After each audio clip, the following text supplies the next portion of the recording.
Okay, you believe the Bible is perfectly preserved? Yeah. Okay. I believe the message has been properly What preserved. language did the Romans? You believe it's perfectly preserved, but you don't The believe message. But you don't believe the Quran's What message. language did Romans? I don't believe the text has been properly preserved, no. I'm asking you the You can't question. prove it. I just have. Tell you what, see, not, that word not is not there in certain qira'at. Like Al-Basri, who studied from Ibn Kathir, he was the student of Ibn Kathir. Speak loud. Bro, I've spoken to Arabic scholars. Okay, listen. You haven't spoken to You're asking for an everyone. answer, but you're speaking The meanings are Yeah, I interchangeable. asked you. So the answer is multiple. See that word not? That word not is not there. What happens if you take the word not out of a sentence? Which one? The word not. That's because the meanings are interchangeable. And he would not have informed you. So if I take the word not out, he would have informed you. Literally the opposite. How are they interchangeable? The word not can't be interchangeable. Okay. I have not come to Speaker's Corner. I have come to Speaker's Corner. Am I saying the same thing? It's the same verse. It's literally the same verse in different Arabic. Bro, it's the same verse in different Arabic. On the cross, he said, And this is Dr. Fidel Soliman. We gave you a scholarly source and we showed you in real time. This argument buries the Bible because You need to go find that guy. then it also refutes Hello. the Quran because Jesus Hi. speaks Arabic. Of the Quran, there's at least 10. In Arabic. In Arabic, yeah. Answer, you want to add something. What? It's not like that. If you answer me, Sorry, I can't hear you. Non-Arabic versions or Arabic versions? No, Arabic. They're all Arabic. Versions, you mean like more verses or less verses? No, I mean differences in the the text. point that I'm getting to talk, you said Jesus Yeah. was talking Well, it's not on the quite dialects, you know they have in Welsh Greek. and That is other what we say. different dialects Because of yeah, Arabic. and he said No, that- they're different recitations of the Quran according to different teachers. Bro, we can see Arabic. You know that. You know that. No, You listen. don't have to Welsh. You don't understand Arabic. No. The words are used interchangeably, bro. If you ask They're me, I different would say qira'at, Jesus okay? was speaking They're used Egyptian language. interchangeably, bro. It had the exact same. This is the Hafs. This is Fidel Soliman pointing out the word not is not there in Al-Basri's reading. Al-Basri was the student of Ibn Kathir, so he literally didn't have the word not, whereas the Hafs version has the word not. So that changes the meaning from Allah would have informed them to Allah would not have informed them. That's a translation though. Look at the Arabic text. No, yeah, he's translating the Arabic and pointing out in different Arabic readings, the word not in Arabic is not there. This is why you have 10 different Qurans, my friend. You know that the translations are not what they were saying. If you know Arabic, you read all of the dialects in that one text. You know that. Scholars argue about this. I mean, like, if you go back hundreds of years, the Hafs reading was never the predominant reading. It was a different reading. The Welsh reading was much more popular than the Hafs reading. I know there are different dialects and versions of the But they're not dialects. half the Welsh. For example, English. No, you're talking about things like tajweed and like how you pronounce things. You're not talking about actual... No, you're talking about differences in vowels. No, differences in Arabic vowels. No, vowels. Vowels are not dialects, bro. British English and American. Bro, I could take a word, take the vowels out, I've changed the word. In Arabic, if I take out the vowels, do I change the word? You know. Come on, you know this, man. I know that there's different dialects. So why is this Muslim scholar who works for the British Foundation literally translating a Hafs reading and then in footnotes telling you where the variants are in Arabic? When you read the translation is different or they're the same. So in the Arabic, Yeah. whatever the word not is, that is not there in different Arabic versions. I get what you're saying, because you know in some translations you have words in brackets. And some No. This isn't to do with things that are not in the words. No, it's actual Arabic, in the literal writing. If you change the vowels in an Arabic word, you change the word. I get what you're saying, bro. This is why there are 10 Have you Qurans. spoken to someone more learned about this topic? Do speak about. I've spoken to people who are a lot more learned than me, and they basically affirmed it. The way they understand it is, yes, there are 10 different. Well, there's one Quran, but there are 10 qira'at or 10 readings of the Quran that are canonized. They were canonized in the 15th century, by the way. Before that, it was 7, not 10. So that's problematic. But these qira'at don't go back to Muhammad. And we know they don't go back to Muhammad because they're in the Quran or the Sunnah. In any Sunnah, there is not any narration that says Muhammad told you there will be 10 different qira'at of the Quran. No, like hadith. Or There's Nothing, no. There's no hadith. What Muhammad says is there are 7 different modes of reciting the Quran. many man knows? 'Cause, like, We don't know. No scholar knows what Aruf is. Are you sure the Moses wasn't the dialect? No, because there's a hadith where Umar and Hisham, they hear each other same reciting tribe. it differently, and they're from the same tribe of Quraysh. And one of them drags the other to Muhammad. He's reciting Surah Al-Furqan, and he says, recite it. So one of them recited to Muhammad, Muhammad said, okay. The other one recited to Muhammad, Muhammad said, okay. And he said, you're both correct. Both of these are part of the Quran, because the Quran has been revealed in 7 different aruf, 7 different modes. But they're from the same tribe, so two people from Quraysh Would have spoke disagree on the same Quran thing. reading. It can't be dialectical. And can it? enough, I mean, Because they disagree, it doesn't mean because of the dialect. They don't disagree because maybe... That's his point, though, that it's not a dialectical difference. it's We a know serious that it's more difference, than that. because he dragged him by his neck, because he thought he had said something in error. Also, I could quote Arabic scholars who are Muslim who agree with what I'm saying. Dr. Yassin Dutton, he's written an academic paper about this, and he says, look, because of hadith like this that is authentic, we can't say it's just dialects. There's some difference in meaning going on here, but because the hadith of the sunnah never expands on what the aruf are, we don't know on all the places that they differ. So to be honest with you, because Uthman you know Uthman, he compiled the Quran, and all the other ones, right? Because he made one copy, I think that only 1 out of the 7 aruf have survived. Him and other Sahaba, other companions that all learned about the Quran, all came together, and they all came on agreed upon. No, because we know that's not true, because Abdullah ibn Masud and Ubay ibn Ka'b were not invited to the committee, even though Muhammad said that if you are to take the Quran, take it from them. Abdullah Abbas. Abdullah ibn Masud and Ubay ibn Ka'b, and there were 2 others you mentioned as well. But Abdullah Abbas, he was also, Muhammad sallallahu alaihi wasallam ordered the Sahaba to learn under him. That's fine, but my point is that he named 2 other people who were not invited to this committee, and we even know that they had different codexes. We know that Ubay ibn Ka'b had 116 surahs in his codex. We know Abdullah ibn Masud had 111. All this is found in the hadith. Huh? All of this information found in the hadith about the codexes and the number. Yeah, it comes from Islamic history. Like, early scholars talked about this, they knew about it. Like, they actually condemned this. Like, Abdullah ibn Masud's codex is condemned. Was it before Uthman burned it or after? At the same time. At the same time. This is why, in all honesty, I don't think that he was invited, because how do you have agreement with someone who has different surahs? You can find scholarship on this. Sean W. Anthony, who's a scholar on this, wrote a paper about this, and he argues that the early Sahaba used to recite these 2 extra surahs that Ubay ibn Ka'b had as part of their prayers. What surah? Do you know the names? We do know their names, I can't remember them off the top of my head, but they were basically Surah 115 and 116. I could bring that academic paper up for you, we can go through it. Yeah, I want to look into it. I'm not too learned about this. But I didn't know about the Qur'an. There's different dialects which are They're not dialects. Like, the way that you pronounce it is more like tajweed. It's not. Tajweed is like the way, you know, like Yeah, singing, but because different qira'at have different tajweed, but they're not the same thing. But with qira'at, it just means reading or recitation. That's what it means, how you recite. But people recite slightly differently on what is called the ayahs of disagreement. Islamic scholars had a term for this. There are certain ayahs that are not fully agreed upon exactly how they should be recited. the ayat that are recited today. Yeah, this is why you have the Hafs reading, the Rosh reading, and that's just coming from Asim. You go outside of Asim, you have Ibn Kathir, you have others who recite it differently in different places. Now, it's not like a massive difference. If you read it, most of the time, it's just things like you or they, or past tense or present tense, or Some in brackets, you know. For example, yeah, the stuff in. you, Muhammad in brackets. Yeah, no, it's not. A lot of it's not actually there. Well, Muhammad is only mentioned concretely 4 times in the Quran. Yeah, by name. And then, by name. And then there's another. Brackets have more. There's another reference. Yeah, I know you'd think that. I would doubt that personally. I think it's very problematic that Muhammad is only mentioned by name 4 times, especially since he is the one that has the recitation. It would seem like Allah would surely mention his name more, since he does about Jesus and he does about Maryam. I know what you mean, like when you say Muhammad's only mentioned 4 times and he's supposed to be like the main prophet.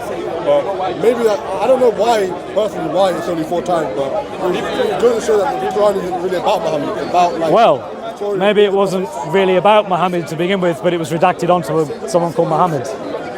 Oh, so Well, the problem I have is that there are many people called Muhammad. Like, Muhammad isn't a name, it's a title. It means the praised one or the blessed one. So, that's what his name means. huh? That's what his name means, man. Yeah. If you take out the vowels, because again, when they were writing at this point, they weren't writing with vowels. So it would have been MHMD. And most people would have thought you would pronounce it as Mahmed. But the title just means the praised one or the blessed one. which is why back then it would have been appropriate to call Isa Mahmed, the Blessed One, the Praised One. Think of it this way, the earliest inscriptions on the Dome of the Rock don't have Mahmed there. The earliest inscriptions on the Dome of the Rock, they don't have Mahmed, they have very little direct references. Yeah, the Dome of the Rock, which was built, good to see you, brother, how are you? Are we going to have chicken later? No. Oh, yeah. No, we're not going to have chicken later. I know, I'm afraid. See, I follow. Yeah, you proved it. So there are problems. Every tradition about Jerusalem is also applied to Mecca, even though we have very little, if not really any, evidence of Mecca, at least not being as it's described in the traditions. The traditions say that Mecca was a city of trade. We know from critical scholarship it wasn't, because first of all, the vegetation doesn't allow it to be, basically. Like, there's no area in Mecca where you would grow enough of anything to be a centre of trade. Trade is more diverse than just crops and stuff. Trade is like materials, silk. Yeah, but they didn't. Again, the size of Mecca as a city, the population was very small. It's not. I mean, remember though, according to the traditions, Mecca was arguably the first city. It's the mother of all cities. It's the mother of all cities. Yeah. Because Adam was there at the time of Mecca, and then Abraham, and then Ishmael and Hagar, they rebuilt the Kaaba in Mecca. So it's the mother of all cities, but the mother of all cities is a title that the Jews would have understood for Jerusalem. You know what the Jews did? You know the word Hajj? The word Hajj, largely scholars argue it comes from a Hebrew word, which is spelled H-A-G-G, basically. Because the Jews also had pilgrimage. It wasn't the same thing exactly, because they went there 3 times a year. But you know when they went there, do you know what they did? They sacrificed animals, and when they got there, a lot of them shaved their heads. And you know they also went around the temple, and you know which way they went around? Yeah, they went anti-clockwise. And funny enough, all these you know Safa and Marwa? The term Marwa is probably coming from the term Moriah, which is Mount Moriah is the hill or the mount in which the temple is in Jerusalem. And then you have Safa, which largely comes from what most people think of refer to as Mount Scopus, which is a mount just opposite Marwa in Jerusalem. 2 mounts. And do you know what's in the middle? A valley. And it's called the Kidron Valley, which the Jews understood to be the place where the Day of Judgment happens. Do they do that today? Do they do that today? Do they circulate? It's still there. I don't know if the tradition is still followed, but it was at the time of Muhammad and before. The issue I have is that all the traditions you can think of that you apply to the place of the Kaaba, they already existed at Jerusalem. It's almost as if it's been... I mean, how many times is Mecca mentioned in the Quran? I don't know. Concretely once. Is it mentioned in the Bible a lot of times? Like Mecca? Yeah, so Mecca is... that's another problem. Mecca is mentioned in the Quran. But Mecca is also the place of an area very close to Jerusalem. Are they not talking about the Mecca? Well, you can make that argument, but why would you even do that? All of the evidence says it's Jerusalem. You've got Safa and Marwa there, you've got all the traditions of Hajj there, like everything's already there. Okay, so the Quran describes supposedly Mecca as a place of the standing place of Abraham. The standard place of Abraham is a Jewish term to where Abraham stood when he was sacrificing his son. Where did he do that? Mount Moriah. So even in the Bible or in the Quran? I think the Quran's, in all honesty, describing the same place, because all these traditions they all match with Jerusalem, and this is what critical scholars are coming up with. You know, it's becoming more and more harder to argue for the traditional narrative. I mean, we know Mecca isn't referenced until like the 8th century, the early 8th century. Do you know where the Qibla, the face of direction for prayer? Yeah, it used to be Jerusalem, that changed. Do you know, we've looked, people have gone to all the earliest mosques and looked at the archaeology and found out where the earliest Qiblas were pointing towards. Do you know where the earliest ones point to? A place called Petra. Oh, I've heard it before. It's Dan Gibson's work. I've heard it before, yeah. I've watched the whole documentary about it. So they go to Petra, they all point to Petra, and then they start to either go to Jerusalem or to Mecca, and then eventually after like 750 onwards, then they all start to point to Mecca. I've watched the documentary about it, a long documentary where it's in guy with glasses. But I'm pretty sure people are smoking about that. Well, as far as I'm aware, it's largely unchallenged. think about it. What could he have failed to do if he went there personally to all of the oldest sites archaeologically, asked the Muslims there, where is the oldest Qibla? They went, there it is. He then does a scientific test to figure out the direction it's pointing, and all of the earliest ones point him. Keep in mind, that's all of them. So one's in North Africa, one's in Egypt, one's closer to India, one's even going as far as China, I've seen the whole. and they all point to Petra. I've seen the whole documentary about that. And I'm pretty sure Mansour like debunked that. No, I don't think he has. I would love to see it if he has, but I think it's on the internet. Have you seen it? Mansour was speaking to some guy named like American guy. I know his name. No, not Paul. The guy with the glasses. Have you seen him before? grey hair, Yeah. American. Yeah. You're talking about Dr. J. Smith, I think. Yeah. I think you're talking about that. And Mansour had a debate with him about that. Yeah, they used to debate here a long time ago. Yeah. But I remember seeing that. And he pretty much answered all the points that he made about it. About Petra being the first Qibla. well, that usually comes on Islamic Awareness website. I don't know if you're familiar with that. But there's a lot of things on the Islamic Awareness website that I think are very, very poor. So, for example, they tried to refute the claim that we don't have a first century Quran. First century is AH, so after Hijrah. And the way that Mansour and his team try to refute that is they combined all of the known manuscripts in like parcel. So like one manuscript has Surah 19, one manuscript has Surah 21, and he took like a ton of them. And he went, if you combine them all together, then you get roughly 95%. But the problem is that a lot of those manuscripts aren't dated to the first century. No, a lot of them are dated to the second or even third. He's taking a very early date to try to get that. So, I mean, things like that I find very disingenuous.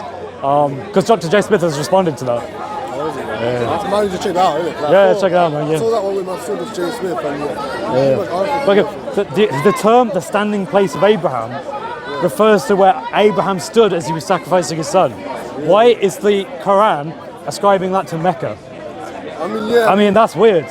Like, to be fair, the Jews they like to discredit, like they want to discredit the Arabian Peninsula because they're now treating Isaac as the chosen one, and they're the chosen people. So they're trying to like take Ishmael out of the equation. Because the Jews they are the descendants of Isaac. And obviously Ishmael, according to them, Isaac was the chosen one. But in Islam, the promised son. Ishmael was the one that was going to be sacrificed, but they say with Isaac. So fun fact, in the early Islamic exegetes, they argued about that because there were some that said it was Isaac.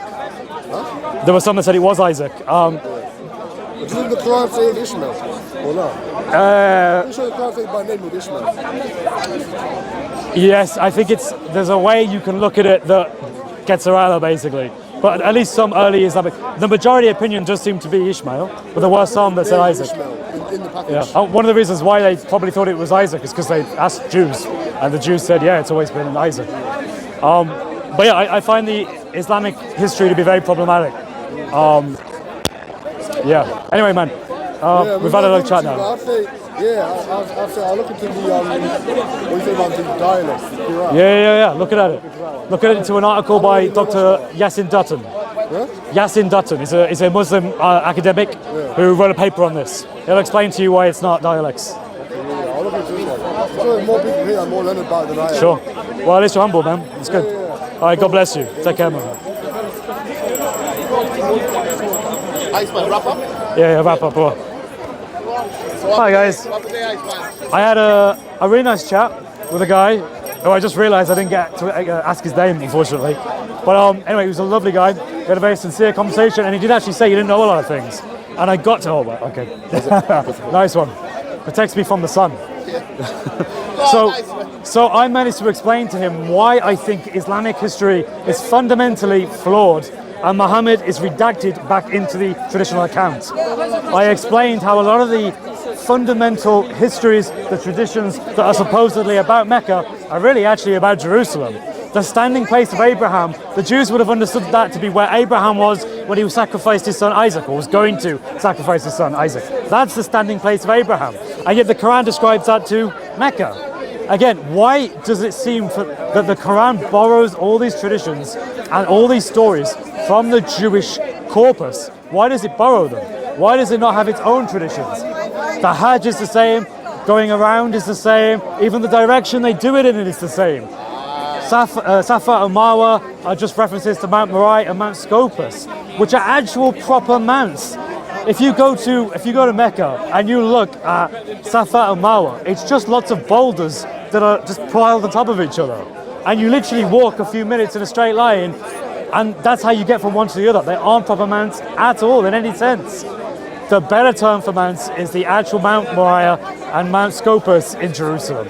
So I think, looking into this, a better way of understanding Islamic history is to understand it through the perspective of Arab tribes that had a relation, an alliance with some kind of Judo-Nazarene group, because they obviously understood some basics of Jewish history along with Christian history. They affirmed the Messiah, the Isa, as the supposed Messiah in their understanding, although they don't understand what Messiah is, but they were unable to fully reconcile it with the imperial church. And this is why you get the verses like Surah Al-Ma'idah, Ayah 116. They say, hey, don't say three, and so on and so forth. It's because they are against a form of Christology that is not in favor of the imperial church, or the Orthodox Church, or the Oriental Church, but rather it is a Nestorian or some form of monophysite perspective. Anyway, that'll be it for me. God bless you all. I hope you're already a Christian. If you're not a Christian, today is the day to become a Christian. You can email me at christhespeakerscorner@gmail.com if you have any questions about the faith. God bless you all. Have a great day.